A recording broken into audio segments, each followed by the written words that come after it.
Hello and welcome back to the online piano school. Now, last week we looked at a piece called The Clock. I thought it was pretty good, seemed to go quite well. It was all about the right hand notes and using all 5 fingers. So this week it would make sense for we're looking at the left hand and again all 5 fingers. If you're a little bit unsure about how to read the left hand, you can watch my video on the topic and that's in the description below. Otherwise, just take a look at my website and you can find all the music theory stuff you need to learn there. But that being said, you probably don't even know what this piece sounds like as I've just written it specifically for you. So let's take a listen.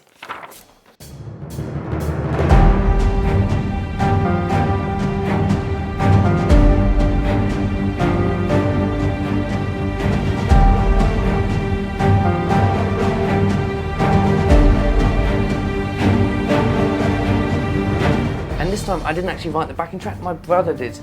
His channel is in the description below, so let's just get straight into it and start this piece. I'm not going to go through everything that I did last lesson, none of the basic stuff. I'm assuming you already know this. I'm just going to focus on everything new. So the entire piece is based in the left hand. You can see that there's a bass clef symbol at the top of the page. And that means that we're reading it in a slightly different way. We're no longer using the mnemonic for the right hand, every good boy deserves football and all that sort of stuff. It's the left hand, great big dogs from America and all cows eat grass. Weird ones, I know. So the first note we've got is in the gaps and it's at the top. We're going to use all cows eat grass and that gives us a G. The G is then going to be used with our thumb. We can see that it's a dotted minim, therefore it's 3 beats long, followed by 2 quavers, and we can count that out as 1, 2, 3, 4 and. Or, I guess you can count to 3 and then go, coffee. That works. So, the last 2 quavers are G and F. I'm not going to go through every single note, I'm just going to get you the basics rolling before you work it out yourself. So G, 1, 2, 3, G, F. And we repeat that for bar 2 with another G, 1, 2, 3, G, F. Bar 3, we're looking at a note in the middle of the lines. We're going to work from the bottom up, great big dogs. We use a different mnemonic for the lines and we've got a D. And that's again a 3-beat note, a dotted minim. 1, 2, 3, followed up by a crotchet. Not going to tell you what this note is, you're going to have to work it out or just look at my hand from the camera above and play that on the 4th beat. So we're going to go 1, 2, 3, 4. And finally we're landing on the D again for a semi-breathe worth 4 beats. 1, 2, 3, 4. So let me play that whole line for you. 1, 2, 3, 4 and 1, 2, 3, 4 and 1, 2, 3, 4, 1, 2, 3, 4. I wouldn't expect you to be able to play it at that speed straight away, but that's the speed you're going to be roughly aiming for as suggested at the top of the piece with the BPM or that symbol that has a crotchet sign and then the equals 120 beats per minute, otherwise known as 2 beats every second.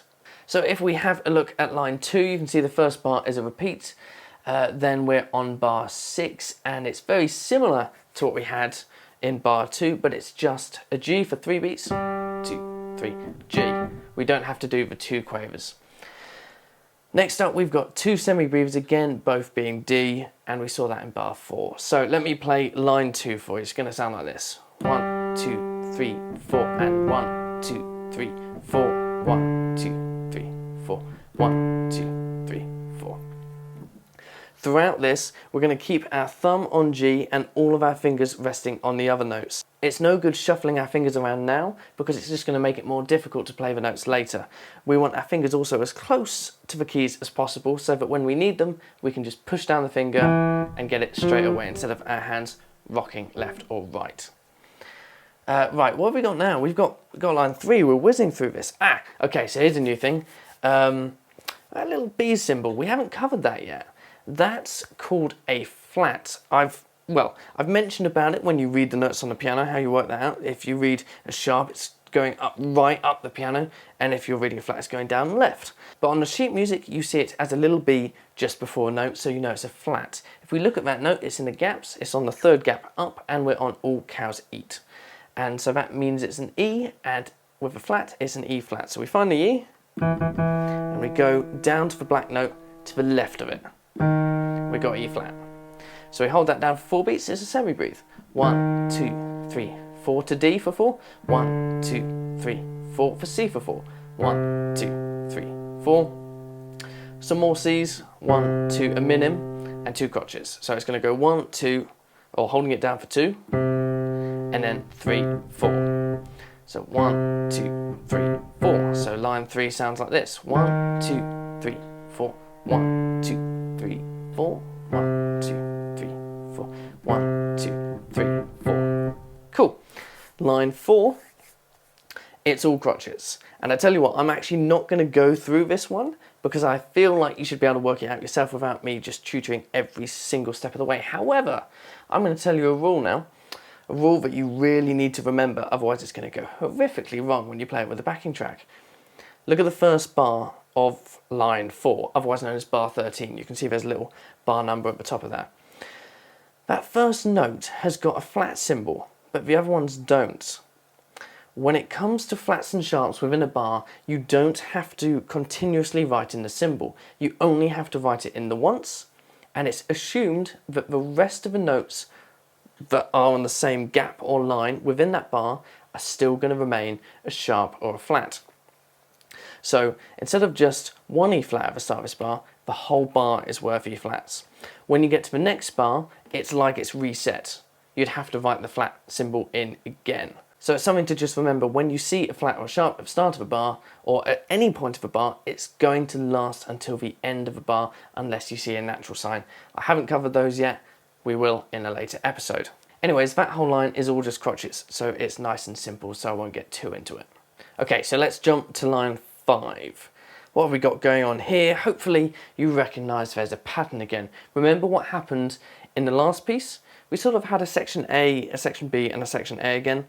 Exact same thing again here. Line 5 is the same as line 1, and if you have a look, line 6 is the same as line 2. I'm just double checking I got that right. Yes! By this point, hopefully, you have a general idea of how it should sound, of the notes involved, where your left hand should be, the fact you should keep your fingers on the keys, and that flats last until the end of a bar. Be really careful with your timing in this piece, and pretty much every subsequent piece. You've got to make sure that you're always counting the beats and you're nice and regular. It might be a little bit difficult to begin with, but it will pay dividends in the long run.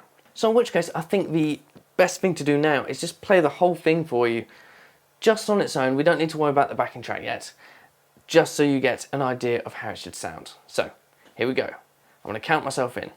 1, 2, 3, 4.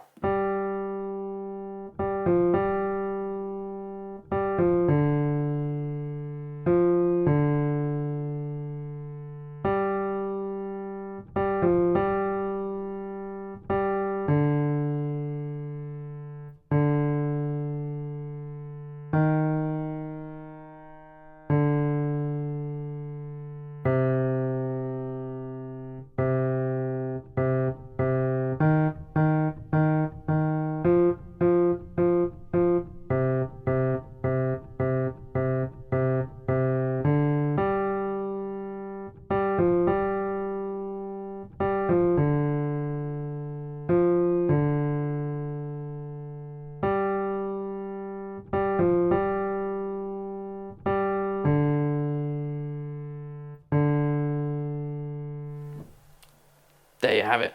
That's the entire piece. One thing that I didn't mention is at the end of line 4, there's one note change. So watch out for that. Make sure you're reading every single note and don't go assuming that just because it looks the same throughout the bar, that it is the same. It's always worth double checking. So now I think it's time that I play it with a backing track. The backing track link will be in the description below. It's uploaded on YouTube and it's on my website, so you really can't miss it. Just try and make sure that you've practiced the left hand enough that it's up to that speed of 120 beats per minute before you go trying it with the backing track. As with all my backing tracks, it's going to have a 2-bar count in. This time it's using a cymbal, so just be aware you're going to press play and you're going to hear 1, 2, 3, 4, 1, 2, 3, 4, and then it's time to get going. Right, I've got to press play over there and get back before it starts. Uh-oh.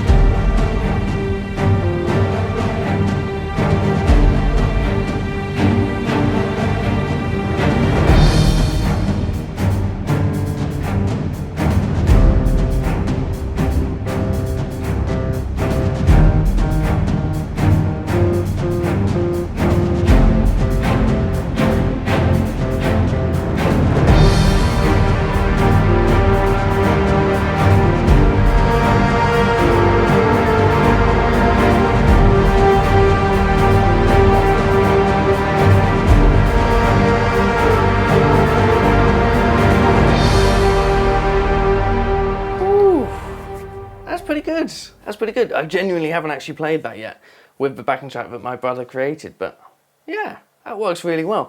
He's actually created a simplified version too, and that's just going to be on my website, so you can go to the article and find that. All the links to everything is in the description below. I'm just trying to make it clear that there are options. You don't have to just go for that full powerful backing track, which can sometimes be a little bit distracting when you're first playing the piano. You can start with a simplified one and then try that more complex version later. And that's just going to be chucked on YouTube, and you'll see that publicly all the time. It's just the simplified version, but it's a little bit more hidden through my website. So I hope that all made sense. If you've got any questions regarding anything about this at all, just let me know in the comments below or contact me via my website. There's so much that I'm trying to convey so quickly. I mean, this is only lesson 2 and we're already including all 5 fingers of the left hand. Genuinely, you probably wouldn't get this until like halfway through a normal piano book. I want to step the game up.